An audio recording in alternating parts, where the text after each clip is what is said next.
The housebreak happened November 8th in the Oak Hill section of Pawtucket. Someone broke into the second-floor apartment where Andrew Dalton and Nina Hewitt live with their infant son. A quick but effective hit while no one was home. A couple laptops, a video camera, digital video camera, a digital camera, printer scanners, that kind of stuff. I work from home, so it's all the stuff that we use here. Andrew Dalton figured he'd never see his stuff again. But about a month later, he got a call that the Providence police had made a huge arrest, clearing nearly 24 housebreaks in 3 communities, including theirs. When it initially happened, did you have any hope that they were gonna catch him, or that you were gonna get your stuff back? No, we just kind of kissed the stuff goodbye with no hope of getting it. So it was a pleasant surprise, actually, when you found out. It was great, yeah. We were happy, not only they got them, that they're off the street and everything else, nobody else is going to get broken into, but, there's a possibility of getting some of our stuff back at least that they hadn't sold yet. That's when the couple's odyssey began. Nina Hewitt took charge at first, trying to contact the Providence police. After several attempts, she finally reached a detective. How was he when you talked to him? Annoyed. Everybody I've spoken to has been annoyed, including the secretary when you walk into the Providence police station. I mean, everybody. Annoyed by what? Annoyed by my presence. Annoyed that I have the audacity to dare ask for something back.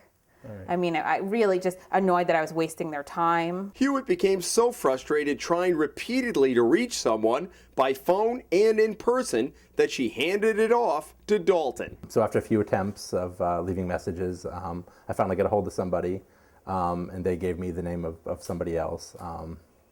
And it kind of went that way for a couple weeks. And then one of the detectives told us to come on down and look through the stuff because it's in the property room, and we can view it and see if it's our stuff in there. So we went down, we got a copy of the police report.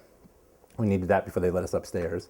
Then they let us upstairs to a gentleman met us at the elevator on the second floor, a detective, I didn't catch his name, and he brought us to the property room, which was behind a door that we couldn't look at. He said, the stuff's behind this door, but you can't go into this room because the person who works in the property room isn't working today. I mean, I don't get it. And that was sort of what I was faced with whenever I talked to them, was like, why the attitude? I don't understand why you're giving me an attitude right now, just trying to get my stolen stuff back. So how did they leave it when you left? He took our name, he took another list of what was stolen out of the apartment, and he said that the person in charge of the property room would be getting back to us either later that day or first thing in the morning.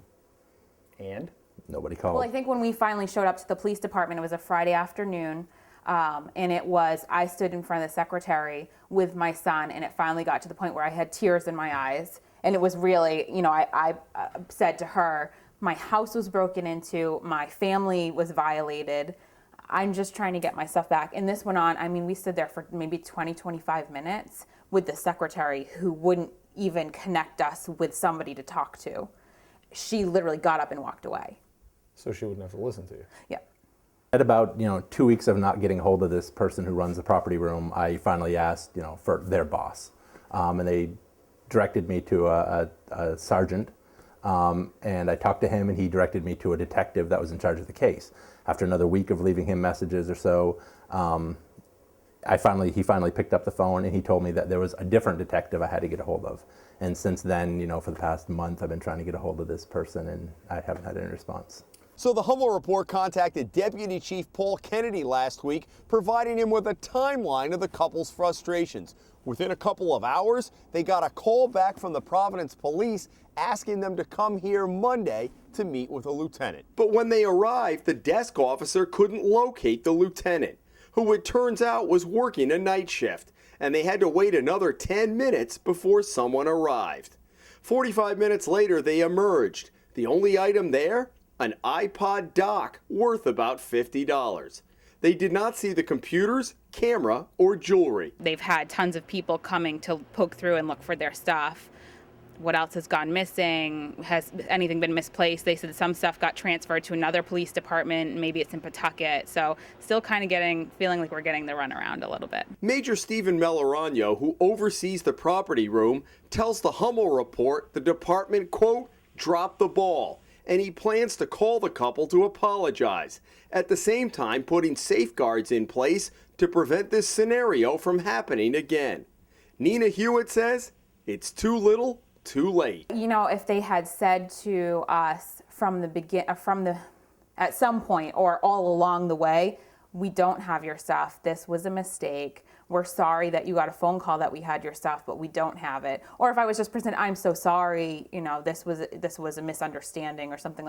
But with the attitude, to me, it's like they were angry that I was there, and because maybe they were hiding something, or I don't know. I mean, I'd hate to think that, but that's where my head goes when for 2+ months you've tried to chase down an answer and you don't get one. In Providence, Jim Hummel for the Hummel Report.